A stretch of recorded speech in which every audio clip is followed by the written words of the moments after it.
আসসালামু আলাইকুম। আপনারা শুনছেন অডিও বুক বাই মেহেদি। আজকে আপনাদের পড়ে শোনাব হুমায়ুন আহমেদের লেখা একটি ছোট গল্প, মোবারক হোসেনের মহাবিপদ।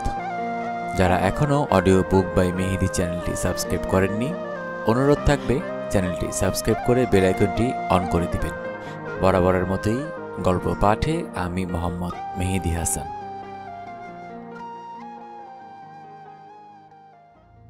ছেলেটা বড় যন্ত্রণা করছে। মোবারক হোসেন হুঙ্কার দিলেন, অ্যাও।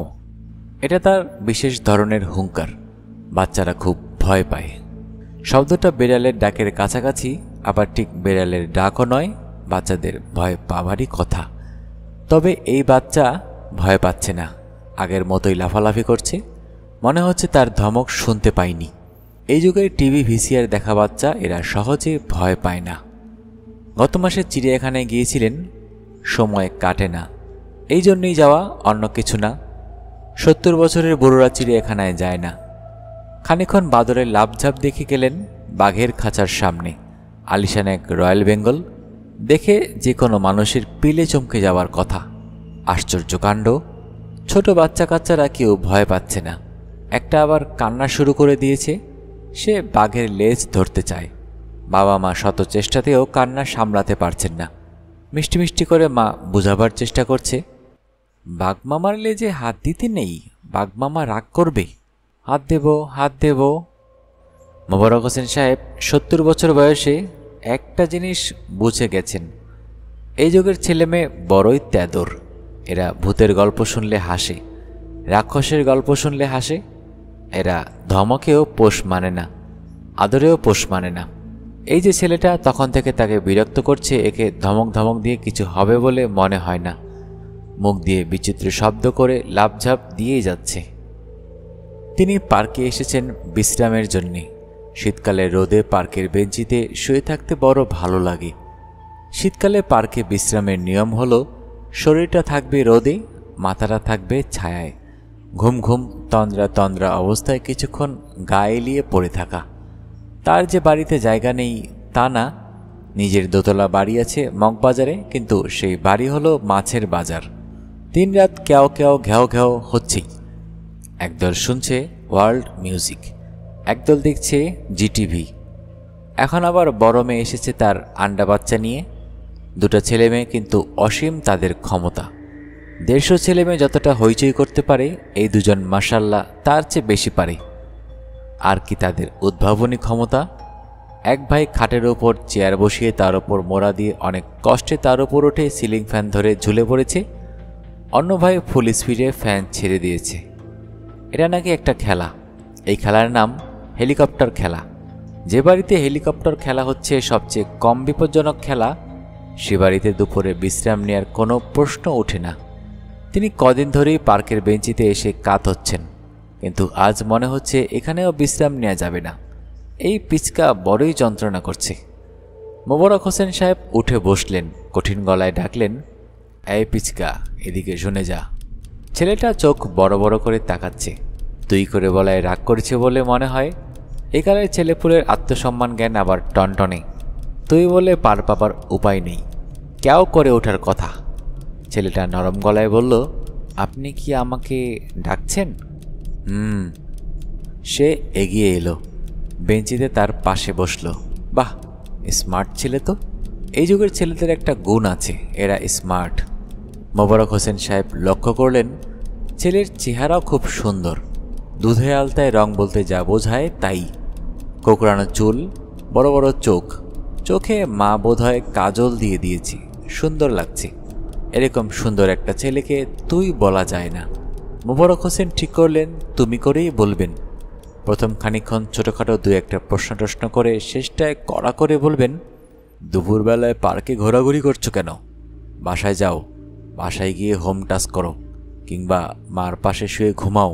এখন খেলার সময় না, খেলতে হয় বিকেলে। ছেলেটা পা দুলাতে দুলাতে বলল, আমাকে কি জন্যে ডেকেছেন? তোমার নাম কি? আমার নাম হলো শিশি। কি নাম বললে? শিশি। মোবারক হোসেন সাহেবের মুখটা তেতো হয়ে গেল। আজকালকার বাবা মারা ছেলে মেয়েদের নাম রাখার ব্যাপারে যা শুরু করেছে কহতব্য নয়। শিশি কোনো নাম হলো? আধুনিক নাম রাখতে হবে, আনকমন নাম রাখতে হবে, এমন নাম যে নামের দ্বিতীয় কোনো বাচ্চা নেই। কাজেই শিশি, ফিফি। মোবারক হোসেন সাহেব বললেন, কে রেখেছে এই নাম? তোমার মা? জি না, আমার বাবা। মোবারক হোসেন সাহেব এই আশঙ্কাই করেছিলেন, উদ্ভট নাম রাখার ব্যাপারে মাদের চেয়ে বাবাদের আগ্রহই বেশি। অন্যদের দোষ দিয়ে কি হবে, তার নিজের বাড়িতেই এই অবস্থা। তার মেজ মেয়ের ছেলে হয়েছে, নাম রেখেছে নূ। তিনি মেয়েকে জিজ্ঞেস করলেন, এটা কি রকম নাম? মেয়ে বলল, ছেলের বাবা শখ করে রেখেছে। এর অর্থ কি? অর্থ আমি জানি না বাবা, তুমি তোমার জামাইকে জিজ্ঞেস করো। তিনি ঠিকই জিজ্ঞেস করলেন, কঠিন গলায় জানতে চাইলেন, তুমি এই নামটা আমাকে ব্যাখ্যা করো, কি ভেবে তুমি এই নাম রাখলে? তার মেয়ে জামাই খুব উৎসাহের সঙ্গে বলল, ন হচ্ছে একটা কোমল বর্ণ, সেই কোমল বর্ণ ব্যবহার করে এক বর্ণের একটা নাম রেখেছি নূ। সবাই 2 অক্ষর 3 অক্ষরের নাম রাখে, আমার ভালো লাগে না। নূ নামটা আপনার কাছে ভালো লাগছে না? তিনি কোনো উত্তর দিলেন না, তবে মনে মনে বললেন, ন ছাড়াও তো আরও সুন্দর সুন্দর বর্ণ আছে। গও তো সুন্দর বর্ণ, গ দিয়ে গু রেখে ফেললে আরও ভালো হতো, মানুষের নাম হিসেবে খুব আনকমন হতো। এর আগে এই নাম কেউ রাখেনি, তবে মুখে কিছু বললেন না। এমনিতেই জামাইরা তাকে পছন্দ করে না, কি দরকার? শিশি তার দিকে তাকিয়ে আছে, এখনো তার পা দুলছে। ছেলেটা মনে হয় স্থির হয়ে বসতে পারে না। এখনই একে একটা কড়া ধমক দিবেন কিনা মোবারক হোসেন সাহেব বুঝতে পারছেন না। ধমক খেয়ে কেঁদে ফেলবে কিনা কে জানে, কাঁদলে সমস্যা হবে। ছেলেটা বলল, আপনি আমার সঙ্গে খেলবেন? মোবারক হোসেন ছেলের স্মার্ট ভঙ্গি দেখে মুগ্ধ হলেন। আমার সঙ্গে খেলতে চাও? কি খেলা? আপনি যে খেলা জানেন সেই খেলাই খেলব। আপনি কোন কোন খেলা জানেন? আমি অনেক খেলাই জানি, যেমন ধরো হেলিকপ্টার খেলা। মজার খেলা? মনে হয় বেশ মজার। আমি সিলিং ফ্যান ধরে ঝুলে পড়ব আর তুমি ফুল স্পিডে ফ্যান ছেড়ে দেবে। ছেলেটা মহা উৎসাহের সঙ্গে বলল, আসুন খেলি। সিলিং ফ্যান নেই, এই খেলা খেলা যাবে না। ছেলেটা হতাশ গলায় বলল, আর কি খেলা জানেন? প্যারাশুট খেলা বলে একটা খেলা আছে, আমার 2 নাতি একবার খেলেছে, এটাও মন্দ না। এই খেলাতে একটা খোলা ছাতার হাতল ধরে গ্যারাজের ছাদ থেকে লাফ দিয়ে নিচে নামতে হয়। খুব মজার খেলা। মোটামুটি ভাবে মজার, তবে সামান্য সমস্যা আছে। হাত পা ভেঙে হাসপাতালে কিছুদিন থাকতে হয়। বড় নাতিটা প্রায় 1 মাসের মতো ছিল। ছেলেটা চোখ বড় বড় করে তাকিয়ে আছে। মোবারক হোসেন সাহেবের একটু মায়া হলো। বাচ্চা মানুষ খেলতে চাচ্ছে, খেলার বন্ধু পাচ্ছে না। শোনো খোকা, বিকেলে আসবে, তখন বাচ্চা কাচ্চারা থাকবে, ওদের সঙ্গে খেলবে। দুপুরবেলা খেলার সময় না। দুপুরবেলা কিসের সময়? দুপুর হচ্ছে হোমওয়ার্ক করার সময় কিংবা মার পাশে শুয়ে ঘুমোবার সময়। ছেলেটা গম্ভীর হয়ে অবিকল বড়দের মতো বলল, ও আচ্ছা, আমি জানতাম না। আমি তো মানুষের ছেলে না, আমি হচ্ছি পরীদের ছেলে, এই জন্যে মানুষের নিয়মকানুন জানি না। তুমি পরীদের ছেলে? জি। মোবারক হোসেন এই ছেলের বানিয়ে কথা বলার ক্ষমতায় চমৎকৃত হলেন। এই ছেলে বড় হলে নির্ঘাত কোনো রাজনৈতিক দলের লিডার হবে। দিব্যি বলে যাচ্ছে, আমি মানুষের ছেলে না, আমি হচ্ছি পরীদের ছেলে। ফাজিলের ফাজিল। তুমি যখন পরীদের ছেলে তখন নিশ্চয়ই উঠতে পারো?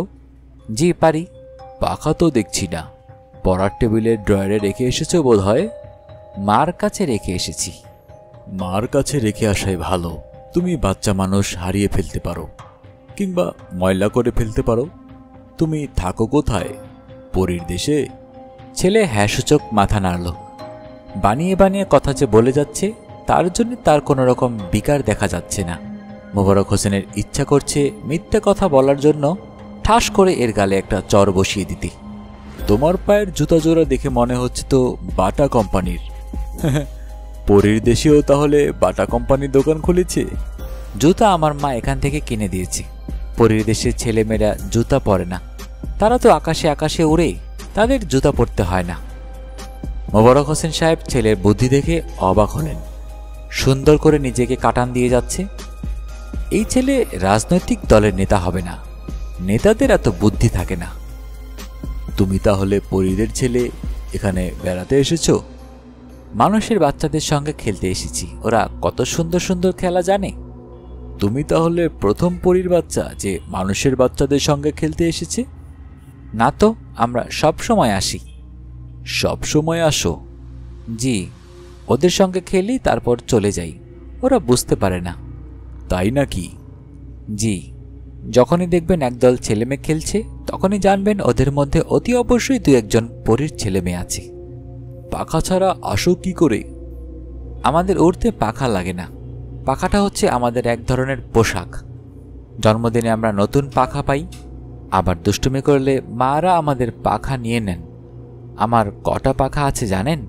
সব মিলিয়ে 7টা, 7। তুমি ইংরেজিও জানো? পরীর দেশে ইংরেজি চালু আছে? আপনি আমার সঙ্গে এমন রেগে রেগে কথা বলছেন কেন? মোবারক হোসেন সাহেব গম্ভীর গলায় বললেন, দেখো খোকা, কি যেন নাম তোমার? শিশি। দেখো শিশি, তোমার কথা শুনে রাগে আমার শরীর রি রি করছে। এই বয়সে তুমি যে মিথ্যা শিখেছ। আপনার ধারণা আমি মিথ্যা কথা বলছি? অবশ্যই মিথ্যা কথা বলছো। এই মিথ্যা বলার জন্য তোমাকে কানে ধরে ওঠবোস করানো দরকার।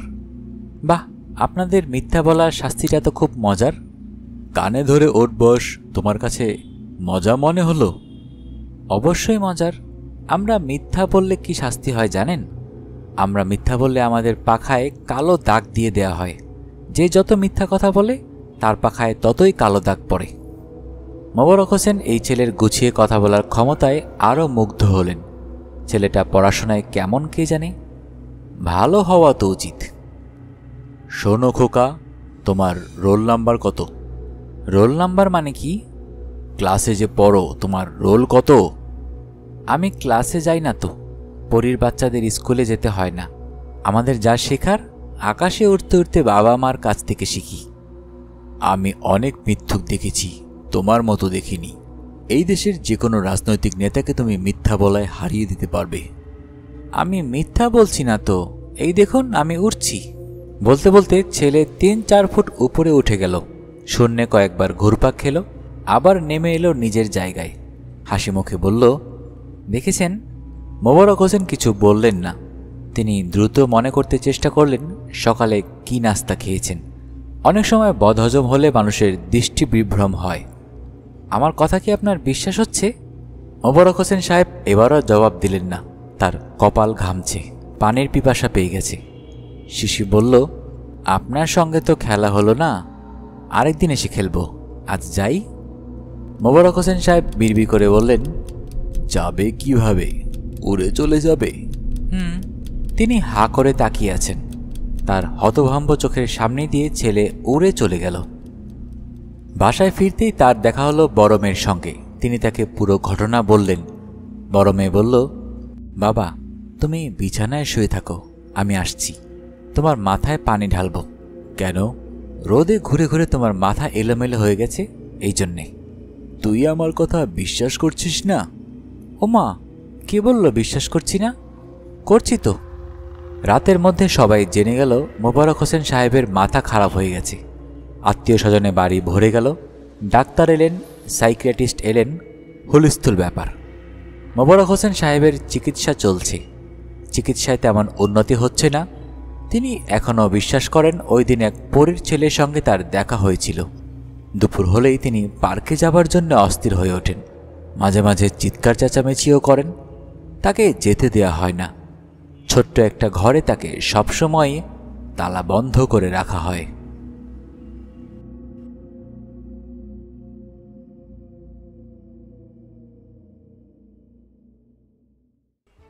ধন্যবাদ সবাইকে। যারা এখনও অডিও বুক বাই মেহেদি চ্যানেলটি সাবস্ক্রাইব করেননি, অনুরোধ থাকবে চ্যানেলটি সাবস্ক্রাইব করে বেল আইকনটি অন করে দিবেন। গল্প পাঠে আমি মোহাম্মদ মেহেদি হাসান। যারা আমাকে অর্থনৈতিকভাবে সাহায্য করতে চান তারা ডেসক্রিপশন বক্সে ফলো করতে পারেন। ডেসক্রিপশন বক্সে আমাদের চ্যানেলের ফেসবুক পেজ, ইনস্টাগ্রাম এবং থ্রেডসের লিঙ্ক দেয়া রইল। যদি ভালো লাগে তাহলে আমাদের সেই সোশ্যাল লিঙ্কগুলো ফলো করতে পারেন। সেখানে বিভিন্ন বিষয়ে আলোচনা হবে এবং ভিডিওর আপডেট যতদূর সম্ভব আমি দেওয়ার চেষ্টা করব। সবাই ভালো থাকবেন, সুস্থ থাকবেন, বেশি বেশি করে বই পড়বেন, কারণ বইয়ের চেয়ে ভালো বন্ধু আর হয় না।